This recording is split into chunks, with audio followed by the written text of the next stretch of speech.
Assalamualaikum warahmatullahi wabarakatuh. Alhamdulillah wassalatu wassalamu ala rasulillah nabina Muhammadin sallallahu alaihi wasallam wa ala alihi washabihi wa mawala.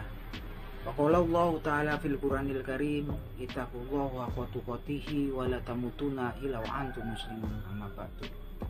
Selamat pagi para seluruh YouTube, ketemu lagi dengan saya Bung Wijanarko.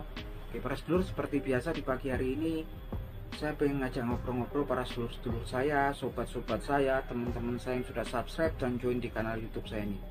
Oke para seluruh YouTube, jadi Allah Subhanahu wa taala berfirman di Al-Qur'anul Karim, tepatnya di surat An-Nisa ya teman-teman. Sebagai berikut, Bismillahirrahmanirrahim. Innal munafiqina fid darkil asfali minan nar. Walang tajidalahum nasir.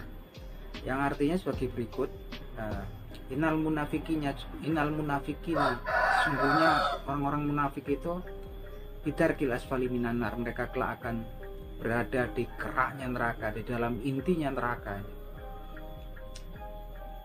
Walang tajidalahu nasir, sungguh mereka di dalamnya nanti tidak akan mendapatkan seorang pun penolong bagi mereka. Ini ayat ini teman-teman, kalau saya dengar ayat ini sangat rasanya ngeri ya teman-teman. Gimana nggak ngeri gitu kan? Neraka itu luar biasa siksa neraka. Dulu saya berpikir itu kalau neraka itu yang tinggal di dalam lapisan paling bawah, di dalam intinya neraka itu tentunya adalah Azazil ya, atau iblis yang memang dia nggak patuh pada kufur terhadap perintahnya Allah Subhanahu wa taala. Juga mungkin saya pikir adalah para pengikutnya yang merupakan syaitan dan orang-orang yang kufur gitu kan. Tapi ternyata teman-teman, di dalam ayat ini diberitakan ternyata yang mendiami keraknya neraka, intinya neraka, dasarnya neraka nanti adalah orang-orang munafik gitu kan. Nah orang-orang munafik ini sebenarnya siapa sih gitu kan? Kok kemudian tampak kalau kita lihat dari ayat ini nggak sekedar kemudian fidarkil asfali minan nar, masih ada lanjutannya, walang tajidalahum nasir, dan di dalamnya nggak ada penolong untuk mereka gitu kan. Ini kan di ayat ini menunjukkan betapa besarnya kemurkaan gitu kan. Kemurkaan Allah Subhanahu wa taala terhadap orang-orang yang dilabeli sebagai orang-orang yang munafik. Orang-orang munafik sendiri adalah orang-orang yang memang labelnya adalah orang-orang muslim, labelnya adalah orang-orang Islam gitu kan. KTP-nya orang Islam gitu kan, kalau punya paspornya orang Islam. Mereka pun melakukan ibadah seperti kita, melakukan sholat gitu kan, berangkat ke masjid. Mereka mengetahui kitabullah, mengetahui firman-firmannya Allah Subhanahu wa taala. Mereka mengetahui tentang hadis-hadisnya Nabi Muhammad SAW. Tapi di dalam hati sanubarinya yang paling dalam, orang-orang tersebut tidak suka ya pada agama Islam, dan mereka juga membenci agama Islam gitu kan. Dan mereka pada dalam hati sanubarinya yang paling dalam, mereka tidak beriman pada Allah Subhanahu wa taala. Teman-teman, kita nggak ngerti nih.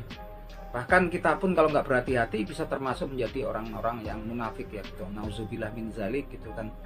Kalau kemudian kita timbul kebencian kita terhadap saudara-saudara kita sesama muslim, kemudian timbul ketidaksukaan kita terhadap agama yang kita peluk dalam syariat-syariatnya. Hati-hati kalau kemudian kita termasuk belan orang-orang yang munafik, karena tampak di sini kemurkaan Allah Subhanahu wa taala terhadap orang-orang yang munafik itu sangatlah besar sekali gitu kan. Yang jelas Nabi Muhammad SAW pun menyatakan kekhawatirannya atas kemunculannya orang-orang munafik yang pandai bersilat lidah. Dan ini diriwayatkan dalam sebuah hadis ya gitu kan. Nah, Rasulullah SAW bersabda dalam sebuah hadis sebagai berikut, Bismillahirrahmanirrahim. Inna akhwafa ma'akhafu alaikum ba'di kullu munafikin alimulasan. Sungguh yang aku khawatirkan terhadap kalian sepeninggalku adalah kemudian munculnya orang-orang munafik yang mereka pandai berbicara gitu kan. Kita nggak ngerti nih. Jadi ini orang-orang munafik ini memang tinggal bersama kita gitu kan. Mereka juga sama seperti kita kalau kita sama muslim gitu kan. Bedanya apa? Memang dari dalam hatinya yang paling dalam dia tidak beriman pada Allah Subhanahu wa taala, dalam hatinya yang paling dalam dia tidak suka pada agama Islam. Itu aja yang bedakan gitu kan. Dan ini memang kerusakannya yang dibuat oleh orang-orang munafik itu sangatlah besar, dan mereka sudah ada dari sejak zaman Nabi Muhammad Shallallahu Alaihi Wasallam bermukim di kota Madinah ya. Ada tokohnya namanya Abdullah bin Ubay bin Salul yang selalu membuat perpecahan, menebarkan fitnah sehingga timbul perselisihan, timbul kemudian pertikaian antar sesama internal umat Islam. Setelah zamannya Nabi Muhammad SAW, zamannya Khalifah pun mereka muncul juga, itu zamannya Khalifah Utsman bin Affan radhiyallahu anhu, yang mana menimbulkan perpecahan di internal umat Islam, yaitu seorang Yahudi dari kota Sana'a di Yaman yang masuk Islam namanya Abdullah ibnu Sabah, yang kemudian memprovokasi orang-orang Islam sehingga mereka berdemo, sampai kemudian terjadilah peristiwa pembunuhan Utsman bin Affan radhiyallahu anhu beserta juga istrinya gitu kan, yang merembet sampai kemudian terjadi peristiwa perang Siffin antara Khalifah Muawiyah bin Abu Sufyan yang menuntut kisos atas pembunuhan Khalifah Utsman bin Affan radhiyallahu anhu dengan Khalifah yang akan diangkat pada waktu itu adalah Ali bin Abi Thalib radhiyallahu anhu. Dan juga kemudian terjadi peperangan antara pengikutnya Ibunda Aisyah radhiyallahu anha yang kemudian dicegat oleh dalam perjalanan pulang untuk menuju Madinah untuk menuntut kisos terhadap pembunuhan Utsman bin Affan radhiyallahu anhu, dicegat oleh beberapa kelompok pengikutnya Ali bin Abi Thalib radhiyallahu anhu, sehingga terjadi sebuah, karena kemudian ada perselisihan gitu kan, yang memang udah terkena hasutan, terjadi perang yang namanya perang Jamal. Alhamdulillah Ibunda Aisyah radhiyallahu anhu selamat pada saat itu. Ini ngeri sekali ya, ini efeknya orang-orang munafik ini. Yang jelas mereka menimbulkan perselisihan, bahkan peperangan zamannya Rasul, zamannya para sahabat gitu kan, yang mereka internal antara Ali bin Abi Thalib dengan Ibunda Aisyah radhiyallahu anha, dan kemudian dengan Khalifah Umayyah bin Abu Sufyan. Itu mereka orang-orang yang alim, mereka adalah orang-orang yang taat, orang-orang satu keluarga, masih ada ikatan persaudaraan ya antar mereka. Ini kan terjadi peperangan, terjadi perselisihan, ya nggak cuma perselisihan, konflik besar gitu kan.